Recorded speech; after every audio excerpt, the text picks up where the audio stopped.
ಜೋರಾಗಿ ಮಳೆ ಬರುತ್ತಿದೆ. ಒಳಗೆ ಬಾ. ನಿನ್ನ ಬೈಕನ್ನು ಇಲ್ಲಿ ಬಿಟ್ಟು ಬೇಗ ಒಳಗೆ ಬಾ. ಹೌದು, ನಾನ್ ಬರ್ತಿದ್ದೇನೆ. ಮೇಡಮ್, ನೀವು ನನ್ನನ್ನು ಏಕೆ ಒಳಗೆ ಕರೆತಂದಿದ್ದೀರಿ? ನಾನು ಇನ್ನೂ ಹೆಚ್ಚಿನದನ್ನು ತಲುಪಿಸಬೇಕು. ನಿಮಗೇನಾದರೂ ಕೆಲಸವಿದ್ರೆ ಹೇಳಿ. ನಾನು ವಿಧವೆ ಮಹಿಳೆ. ನಾನು ವರ್ಷಗಳಿಂದ ಒಂಟಿಯಾಗಿದ್ದೇನೆ. ನೀವು ನನ್ನ ಆಸೆಯನ್ನು ಪೂರೈಸುತ್ತೀರಿ. ಮೇಡಮ್, ನೀವೇನು ಹೇಳುತ್ತಿದ್ದೀರಿ? ನಾನು ಡೆಲಿವರಿ ಗೈ. ನಾನು ಇದನ್ನು ಮಾಡಲು ಸಾಧ್ಯವಿಲ್ಲ. ನಾನು ನಿಮಗೆ ಹಣ ನೀಡುತ್ತೇನೆ. ನನ್ನ ಬಳಿ ಬಹಳಷ್ಟು ಹಣವಿದೆ. ಆದರೆ ನನ್ನ ಆಸೆಯನ್ನು ಪೂರೈಸುವವರು ಯಾರೂ ಇಲ್ಲ. ನಾನು ನಿಮಗೆ ಬಹಳಷ್ಟು ಹಣವನ್ನು ನೀಡುತ್ತೇನೆ. ನಾನು ವಿತರಣೆಯನ್ನು ಮಾಡಿಸುತ್ತೇನೆ. ನನ್ನ ಆಸೆಯನ್ನು ಒಮ್ಮೆ ಈಡೇರಿಸು. ಸರಿ, ನಾನು ನಿನ್ನ ಆಸೆಯನ್ನು ಈಡೇರಿಸುತ್ತೇನೆ. ಈಗ ತಿರುಗಿ, ಕಣ್ಣು ಮುಚ್ಚಿ ಮತ್ತು ಅದನ್ನು ಸಂಪೂರ್ಣವಾಗಿ ಅನುಭವಿಸಲು ನನಗೆ ಬಿಡಿ. ಆ ರಾತ್ರಿ ಬೆಂಗಳೂರಿನ ಸಾಮಾನ್ಯ ರಾತ್ರಿಗಳಂತೆ ಇರಲಿಲ್ಲ. ಬಸ್ಸಿನಿಂದ ಸ್ವಲ್ಪ ದೂರದಲ್ಲಿ ವರ್ಷಗಳ ದುಃಖಗಳು ಒಳಗೆ ಕುಳಿತಿರುವಂತೆ ದಟ್ಟವಾದ ಮತ್ತು ಕಪ್ಪು ಮೋಡಗಳು ಆವರಿಸಿದ್ದವು. ಮಳೆ ಜೋರಾಗುತ್ತಿತ್ತು. ರಸ್ತೆಗಳಲ್ಲಿ ನೀರು ಸಂಗ್ರಹವಾಗಿತ್ತು. ಗಾಳಿಯಲ್ಲಿ ಚಳಿಯ ಜೊತೆಗೆ ವಿಚಿತ್ರವಾದ ದುಃಖವೂ ಇತ್ತು. ಇಡೀ ನಗರ ಮೌನವಾಗಿತ್ತು. ಆದರೆ ಈ ಮೌನದೊಳಗೆ ಒಂದು ಅಜ್ಞಾತ ಹೊರೆ ಅನುಭವಿಸುತ್ತಿತ್ತು. ಈ ಮಳೆಯಲ್ಲಿ ಒಬ್ಬ ಚಿಕ್ಕ ಹುಡುಗ ತನ್ನ ಹಳೆಯ ಮತ್ತು ಕೊಳಕು ಮೋಟಾರ್ ಸೈಕಲ್ನಲ್ಲಿ ನಿಧಾನವಾಗಿ ಮುಂದೆ ಸಾಗುತ್ತಿದ್ದ. ಅವನ ಕಣ್ಣುಗಳು ಸ್ಥಳ ಬರೆಯಲ್ಪಟ್ಟ ಮೊಬೈಲ್ ಪರದೆಯತ್ತ ಪದೇ ಪದೇ ಹೋಗುತ್ತಿದ್ದವು. ಶ್ರೀಮಹಲ್. ಅವನ ಕೈಯಲ್ಲಿ ಬಿರಿಯಾನಿ ಡೆಲಿವರಿ ಇತ್ತು. ಅವನ ಬಟ್ಟೆಗಳು ಒದ್ದೆಯಾಗಿದ್ದವು. ಅವನ ಬೂಟುಗಳು ನೀರಿನಿಂದ ತುಂಬಿದ್ದವು. ಆದರೆ ಅವನ ಮುಖದಲ್ಲಿ ಯಾವುದೇ ದೂರು ಇರಲಿಲ್ಲ. ಅವನ ತಾಯಿ ಮನೆಯಲ್ಲಿ ತನಗಾಗಿ ಕಾಯುತ್ತಿರಬೇಕು ಎಂದು ಅವನಿಗೆ ತಿಳಿದಿತ್ತು. ಮತ್ತು ಈ ಆಲೋಚನೆ ಅವನಿಗೆ ಮುಂದುವರೆಯಲು ಶಕ್ತಿಯನ್ನು ನೀಡುತ್ತಿತ್ತು. ಆ ಹುಡುಗನ ಹೆಸರು ರಾಹುಲ್. ಅವನಿಗೆ 25 ವರ್ಷ. ಬಿರಿಯಾನಿ ತಲುಪಿಸುವ ಮೂಲಕ ತನ್ನ ಮನೆಯ ಖರ್ಚುಗಳನ್ನು ನಿಭಾಯಿಸುತ್ತಿದ್ದ ಒಬ್ಬ ಸಾಮಾನ್ಯ ಹುಡುಗ. ಅವನಿಗೆ ಜೀವನದಲ್ಲಿ ಯಾವುದೇ ದೊಡ್ಡ ಕನಸುಗಳಿರಲಿಲ್ಲ ಮತ್ತು ಯಾವುದೇ ಉನ್ನತ ಆಸೆಗಳಿರಲಿಲ್ಲ. ಅವನ ತಾಯಿಗೆ ಶಾಂತಿ ಸಿಗಲಿ ಮತ್ತು ಅವನ ಜೀವನ ಹೇಗೋ ಮುಂದುವರಿಯಲಿ ಎಂದು ಅವನು ಬಯಸಿದ್ದನು. ಅವನ ತಂದೆಯ ನೆರಳು ಅವನ ಬಾಲ್ಯದಲ್ಲಿಯೇ ಕಣ್ಮರೆಯಾಗಿತ್ತು. ಅದಕ್ಕಾಗಿಯೇ ರಾಹುಲ್ ಸಮಯಕ್ಕಿಂತ ಮೊದಲೇ ಜವಾಬ್ದಾರಿಯನ್ನು ಕಲಿತಿದ್ದನು. ಶ್ರೀಮಹಲ್ ನಗರದ ಅತ್ಯಂತ ಐಶ್ವರ್ಯ ಮತ್ತು ಭವ್ಯವಾದ ಪ್ರದೇಶದಲ್ಲಿತ್ತು. ದೊಡ್ಡ ಬಂಗಲೆಗಳು, ಎತ್ತರದ ಗೋಡೆಗಳು ಮತ್ತು ನಿರ್ಜನ ರಸ್ತೆಗಳು. ಆದರೆ ಶ್ರೀಮಹಲ್ ಹೆಸರು ಬಂದ ತಕ್ಷಣ ಜನರ ಧ್ವನಿ ಮೃದುವಾಯಿತು. ಈ ಬಂಗಲೆಯಲ್ಲಿ ಒಬ್ಬ ಮಹಿಳೆ ಒಂಟಿಯಾಗಿ ವಾಸಿಸುತ್ತಾಳೆ ಎಂದು ಹೇಳಲಾಗುತ್ತಿತ್ತು. ಅವಳು ಹಲವು ವರ್ಷಗಳಿಂದ ಯಾರನ್ನೂ ಭೇಟಿಯಾಗಿಲ್ಲ ಮತ್ತು ಯಾರನ್ನೂ ಒಳಗೆ ಬಿಡುವುದಿಲ್ಲ. ಬಂಗಲೆ ಹಗಲು ರಾತ್ರಿ ಮೌನವಾಗಿತ್ತು. ಸಮಯ ಅಲ್ಲಿಗೆ ನಿಂತಂತೆ. ರಾಹುಲ್ ಬಂಗಲೆಯ ಭಾರವಾದ ಬಾಗಿಲಿನ ಮುಂದೆ ಮೋಟಾರ್ ಸೈಕಲ್ ನಿಲ್ಲಿಸಿದ. ಮಳೆ ಇನ್ನೂ ಜೋರಾಗಿತ್ತು. ಅವನು ಒಂದು ಕ್ಷಣ ಆಕಾಶದತ್ತ ನೋಡಿ ನಂತರ ಬೆಲ್ ಬಟನ್ ಒತ್ತಿದನು. ಕೆಲವು ಕ್ಷಣಗಳ ನಂತರ ಒಳಗಿನಿಂದ ಯಾವುದೇ ಶಬ್ದ ಬರಲಿಲ್ಲ. ಅವನು ಮತ್ತೆ ಗಂಟೆ ಬಾರಿಸಿದನು. ಈ ಬಾರಿ ಒಳಗಿನಿಂದ ಸ್ವಲ್ಪ ಹೆಜ್ಜೆಗಳ ಶಬ್ದ ಕೇಳಿಸಿತು. ಬಾಗಿಲು ನಿಧಾನವಾಗಿ ತೆರೆಯಿತು. ಅವನ ಮುಂದೆ ಒಬ್ಬ ಮಹಿಳೆ ನಿಂತಿದ್ದಳು. ಅವಳ ಹೆಸರು ಅಂಜಲಿ. ಬಿಳಿ, ಸರಳ ಸೀರೆ, ದಣೆದ ಆದರೆ ಉತ್ಸಾಹಭರಿತ ಮುಖ ಮತ್ತು ಅವಳ ಕಣ್ಣುಗಳಲ್ಲಿನ ಮೌನವು ವರ್ಷಗಳ ಒಂಟಿತನದ ಕಥೆಯನ್ನು ಹೇಳುತ್ತಿತ್ತು. ಅವಳಿಗೆ 40 ವರ್ಷ ವಯಸ್ಸಾಗಿತ್ತು. ಆದರೆ ದುಃಖವು ಅವಳ ಸಮಯಕ್ಕಿಂತ ಮೊದಲೇ ಅವಳನ್ನು ದುರ್ಬಲಗೊಳಿಸಿತ್ತು. ಅಂಜಲಿ ರಾಹುಲ್ನ ತಲೆಯಿಂದ ಕಾಲವರೆಗೆ ನೋಡಿದಳು. ನಿರ್ಧಾರದಲ್ಲಿ ಗೊಂದಲಕ್ಕೊಳ್ಳಾದವಳಂತೆ ಕೆಲವು ಕ್ಷಣ ಮೌನವಾಗಿದ್ದಳು. ನಂತರ ಅವಳು ಕಡಿಮೆ ಮತ್ತು ದಣೆದ ಧ್ವನಿಯಲ್ಲಿ ಮಾತನಾಡಿದಳು. ಮಳೆ ತುಂಬಾ ಜೋರಾಗಿದೆ. ಒಳಗೆ ಬಾ. ಮಳೆ ನಿಂತಾಗ ನೀವು ನಂತರ ಹೋಗಬಹುದು. ರಾಹುಲ್ ಸ್ವಲ್ಪ ಹೊತ್ತು ಹಿಂಜರಿದರು. ಅವನು ಸಾಮಾನ್ಯವಾಗಿ ಗ್ರಾಹಕರ ಮನೆಯೊಳಗೆ ಹೋಗುವುದಿಲ್ಲ. ಆದರೆ ಈ ಧ್ವನಿಯಲ್ಲಿ ಯಾವುದೇ ಅಹಂಕಾರ ಇರಲಿಲ್ಲ. ಒಂಟಿತನ ಮತ್ತು ಅಸಹಾಯಕತೆ ಮಾತ್ರ ಇತ್ತು. ಅವನು ಸದ್ದಿಲ್ಲದೆ ಒಳಗೆ ಹೋದನು. ಶ್ರೀಮಹಲ್ ಒಳಗಿನಿಂದ ತುಂಬಾ ಭವ್ಯವಾಗಿತ್ತು. ಎತ್ತರದ ಛಾವಣಿಗಳು, ಅಮೃತಕಲ್ಲಿನ ನೆಲ, ಗೋಡೆಗಳ ಮೇಲೆ ಅಮೂಲ್ಯವಾದ ಚಿತ್ರಗಳು ಮತ್ತು ಎಲ್ಲವೂ ಬಹಳ ಯೋಗ್ಯವಾಗಿ ಇಡಲ್ಪಟ್ಟಿತ್ತು. ಆದರೆ ಇಷ್ಟೆಲ್ಲ ಇದ್ದರೂ ಇಡೀ ಬಂಗಲೆ ನಿರ್ಜನ ಮತ್ತು ದುಃಖದಿಂದ ತುಂಬಿತ್ತು. ಈ ಭವ್ಯತೆ ಮತ್ತು ವೈಭವದಿಂದ ಇನ್ನು ಮೇಲೆ ಯಾವುದೇ ಪ್ರಯೋಜನವಿಲ್ಲ ಎಂದು ತೋನಿಸುತ್ತಿತ್ತು. ಅಂಜಲಿ ಬಿರಿಯಾನಿ ಪೆಟ್ಟಿಗೆಯನ್ನು ಮೇಜಿನ ಮೇಲೆ ಇಟ್ಟಳು. ರಾಹುಲ್ ಮೌನವಾಗಿದ್ದ. ಕೆಲವು ಕ್ಷಣಗಳ ಕಾಲ ಕೋಣೆಯಲ್ಲಿ ಪೂರ್ಣ ಮೌನ ಆವರಿಸಿತ್ತು.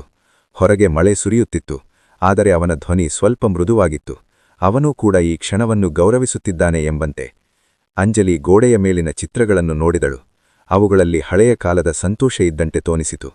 ಅವಳು ಏನೋ ಹೇಳಬೇಕೆಂದಿರುವಂತೆ ದೀರ್ಘವಾಗಿ ಉಸಿರಾಡಿದಳು. ಆದರೆ ಅವಳು ಏನೂ ಮಾತನಾಡುವುದಿಲ್ಲ. ಈ ಬಂಗಲೆ ಇಟ್ಟಿಗೆ ಮತ್ತು ಕಲ್ಲುಗಳಿಂದ ಅಲ್ಲ, ಬದಲಾಗಿ ನೆನಪುಗಳು ಮತ್ತು ಮುರಿದ ಕನಸುಗಳಿಂದ ಕೂಡಿದೆ ಎಂದು ರಾಹುಲ್ ಭಾವಿಸಿದ್ದನು.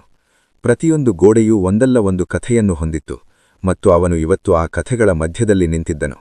ಕೆಲವು ಕ್ಷಣಗಳ ನಂತರ ಅಂಜಲಿ ರಾಹುಲ್ ಕಡೆ ನೋಡಿದಳು. ಅವನ ಕಣ್ಣುಗಳಲ್ಲಿ ಇನ್ನೂ ಮೌನವಿತ್ತು. ಆದರೆ ಅದರಲ್ಲಿ ಸ್ವಲ್ಪ ಚಲನೆಯಿತ್ತು. ವರ್ಷಗಳ ನಂತರ ಮುಚ್ಚಿದ ಹೃದಯದ ಬಾಗಿಲನ್ನು ತಟ್ಟಿದಂತೆ. ಕೋಣೆಯ ಮೌನವು ಇನ್ನೂ ಸಂಪೂರ್ಣವಾಗಿ ಮುರಿಯಲಿಲ್ಲ. ರಾಹುಲ್ ಅಲ್ಲೇ ನಿಂತಿದ್ದ, ಮತ್ತು ಅಂಜಲಿ ಕೆಲವು ಹೆಜ್ಜೆಗಳು ಮುಂದೆ ಸರಿದು ಕಿಟಿಕಿಯ ಬಳಿ ನಿಂತಳು. ಹೊರಗೆ ಇನ್ನೂ ಮಳೆ ಸುರಿಯುತ್ತಿತ್ತು, ಆದರೆ ಅದರ ವೇಗ ಮೊದಲಿನಷ್ಟು ವೇಗವಾಗಿರಲಿಲ್ಲ. ಗಾಜಿನಿಂದ ಹನಿಗಳು ನಿಧಾನವಾಗಿ ಬೀಳುತ್ತಿದ್ದವು, ಸಮಯವೇ ನಿಂತು ಉಸಿರಾಡುತ್ತಿರುವಂತೆ.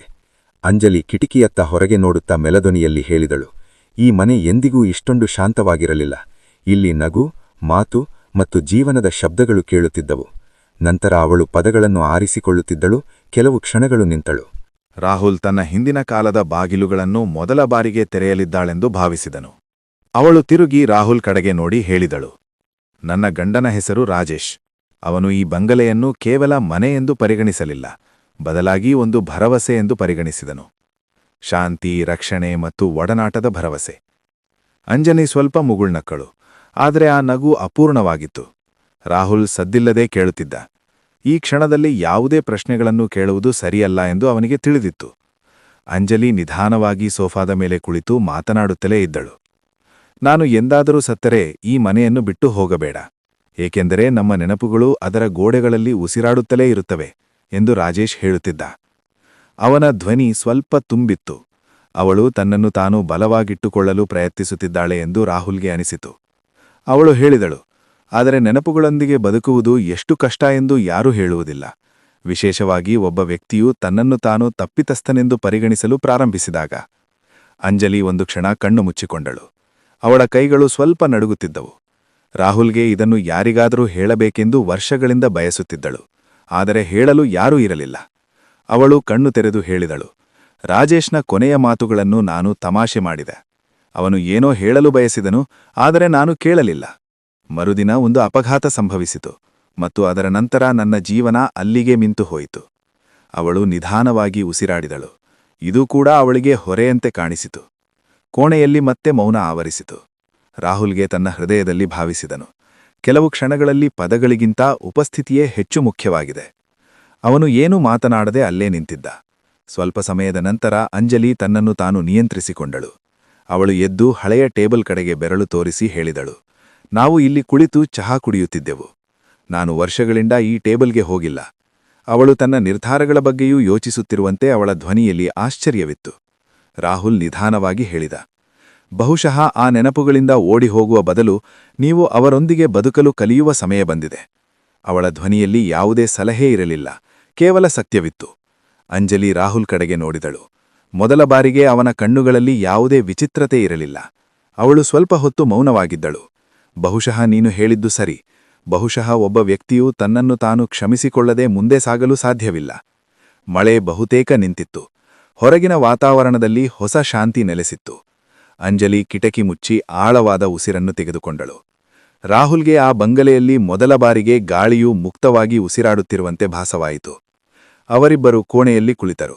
ಅವರು ಹೆಚ್ಚು ಮಾತನಾಡಲಿಲ್ಲ ಅಥವಾ ಯಾವುದೇ ಆತುರವೂ ಇರಲಿಲ್ಲ. ಆದರೆ ಆ ಮೌನ ಇನ್ನು ಮುಂದೆ ಹೊರೆಯಾಗಿರಲಿಲ್ಲ, ಆದರೆ ಒಂದು ಸಂಘ ಭರವಸೆ ಸೇರಿಸಲ್ಪಟ್ಟಿತ್ತು. ಅದು ನಿಧಾನವಾಗಿ ತನ್ನ ಸ್ಥಾನವನ್ನು ಪಡೆಯುತ್ತಿತ್ತು. ಸ್ವಲ್ಪ ಸಮಯದ ನಂತರ ಅಂಜಲಿ ನಿಧಾನವಾಗಿ ಕೇಳಿದಳು, ನೀನು ಇಲ್ಲಿಗೆ ಹೇಗೆ ತಲುಪಿದೆ? ರಾಹುಲ್, ನಿನಗೆ ಈ ಕೆಲಸ ಭಯವಿಲ್ಲವೇ? ರಾಹುಲ್ ಸ್ವಲ್ಪ ನಗ್ತಾ ಉತ್ತರಿಸಿದಳು, ಮೊದಲಿಗೆ ಹಾಗೆ ಅನಿಸಿತು, ಆದರೆ ನಂತರ ಅದು ಅಭ್ಯಾಸವಾಯಿತು. ಜವಾಬ್ದಾರಿ ದೊಡ್ಡದಾದಾಗ ಭಯವೇ ಹಿಂದೆ ಉಳಿಯುತ್ತದೆ. ಅಂಜಲಿ ಅವನ ಮಾತು ಕೇಳಿ ತಲೆ ಅಲ್ಲಾಡಿಸಿದಳು. ಆ ಯೋಚನೆಯಿಂದ ಅವಳ ಮುಖವೂ ಪ್ರಭಾವಿತವಾಗಿತ್ತು. ಅವಳು ಹೇಳಿದಳು, ಬಹುಶಃ ಇದೇ ನಿನ್ನ ಮತ್ತು ನನ್ನ ನಡುವಿನ ವ್ಯತ್ಯಾಸವಾಗಿರಬಹುದು. ನಾನು ಜವಾಬ್ದಾರಿಗೆ ಹೆದರಿ ನನ್ನನ್ನು ನಾನು ಮುಚ್ಚಿಕೊಂಡೆ, ಮತ್ತು ನೀನು ಅದನ್ನು ತೆಗೆದುಕೊಂಡು ನಿನ್ನನ್ನು ಬಲಪಡಿಸಿಕೊಂಡೆ. ಅಂಜಲಿ ಕಬ್ಬೋರ್ಡ್ ಬಳಿ ಹೋಗಿ ಅದನ್ನು ಮುಟ್ಟಲು ಪ್ರಾರಂಭಿಸಿದಳು. ಅವಳು ವರ್ಷಗಳ ಹಿಂದಿನ ಏನನ್ನೋ ಮುಟ್ಟುತ್ತಿರುವಂತೆ ಆಯಿತು. ರಾಜೇಶ್ನ ವಸ್ತುಗಳು ಇಲ್ಲಿ ಇಡಲಾಗಿದೆ. ನಾನು ಅವುಗಳನ್ನು ಮುಟ್ಟಲು ಎಂದಿಗೂ ಧೈರ್ಯ ಮಾಡಲಿಲ್ಲ. ರಾಹುಲ್ ಮೃದುವಾದ ಧ್ವನಿಯಲ್ಲಿ ಹೇಳಿದನು, ಕೆಲವು ಸಾರಿ ಬೇರ್ಪಡುವುದು ಅಗತ್ಯವಾಗಿರುತ್ತದೆ. ಇದರಿಂದ ಒಬ್ಬ ವ್ಯಕ್ತಿಯು ಮತ್ತೆ ತನ್ನನ್ನು ತಾನು ಒಟ್ಟುಗೂಡಿಸಿಕೊಳ್ಳಬಹುದು. ಅಂಜಲಿ ಅವನತ್ತ ನೋಡಿದಳು. ಅವನ ಕಣ್ಣುಗಳಲ್ಲಿ ಕಣ್ಣೀರಿರಲಿಲ್ಲ, ಆದರೆ ತೇವಾಂಶವಿತ್ತು. ಅವಳು ಮತ್ತೆ ಸೋಫಾದ ಮೇಲೆ ಕುಳಿತಳು. ಕೋಣೆಯಲ್ಲಿ ಮೌನ ಹರಡಿತು. ಆದರೆ ಈ ಮೌನ ಇನ್ನು ಮುಂದೆ ಒಂಟಿಯಾಗಿರಲಿಲ್ಲ. ರಾಹುಲ್ಗೆ ತಾನು ಇನ್ನು ಮುಂದೆ ಕೇವಲ ಅತಿಥಿಯಲ್ಲ, ಆ ಕ್ಷಣದ ಭಾಗವಾಗಿ ಬಿಟ್ಟಿದ್ದೇನೆ ಎಂದು ಅನಿಸಿತು. ಅಂಜಲಿ ಮೃದುವಾಗಿ ಹೇಳಿದಳು, ನಾನು ವರ್ಷಗಳ ನಂತರ ಯಾರೊಂದಿಗಾದರೂ ತುಂಬಾ ಮಾತನಾಡಿದ್ದೇನೆ. ಬಹುಶಃ ನಾನು ಪ್ರಶ್ನೆಗಳನ್ನು ಕೇಳದ ಅಂತಹ ವ್ಯಕ್ತಿಗಾಗಿ ಕಾಯುತ್ತಿದ್ದೇನೆ. ಕೇಳು. ರಾಹುಲ್ ಕೆಳಗೆ ನೋಡಿದ. ಈ ರಾತ್ರಿ ಕೇವಲ ಎಸೆತವಲ್ಲ, ಎರಡು ವಿಚಿತ್ರ ಹೃದಯಗಳ ನಡುವಿನ ಮೌನ ಸೇತುವೆಯಾಗಿದೆ. ರಾತ್ರಿ ಗಾಢವಾಗಿತ್ತು. ಮಳೆ ಬಹುತೇಕ ನಿಂತಿತ್ತು, ಆದರೆ ಗಾಳಿಯಲ್ಲಿ ತೇವಾಂಶ ಇನ್ನೂ ಇತ್ತು. ಅಂಜಲಿ ಗೋಡೆಯ ಮೇಲಿನ ಗಡಿಯಾರವನ್ನು ನೋಡಿದಳು. ಗಡಿಯಾರ ನಿಧಾನವಾಗಿ ಟಿಕ್ ಟಿಕ್ ಹೊಡೆಯುತ್ತಿತ್ತು. ಅವಳು ಒಂದು ಕ್ಷಣ ಯೋಚಿಸಿ ನಂತರ ಮೆಲ್ಲನೆ ಹೇಳಿದಳು, ರಾಹುಲ್, ನಿನಗೆ ಅಭ್ಯಂತರವಿಲ್ಲದೆ ಒಂದು ಕಪ್ ಚಹಾ ಕುಡಿಯಿರಿ. ಆ ಧ್ವನಿಯಲ್ಲಿ ಆದೇಶವಲ್ಲ, ವಿನಂತಿಯಿತ್ತು.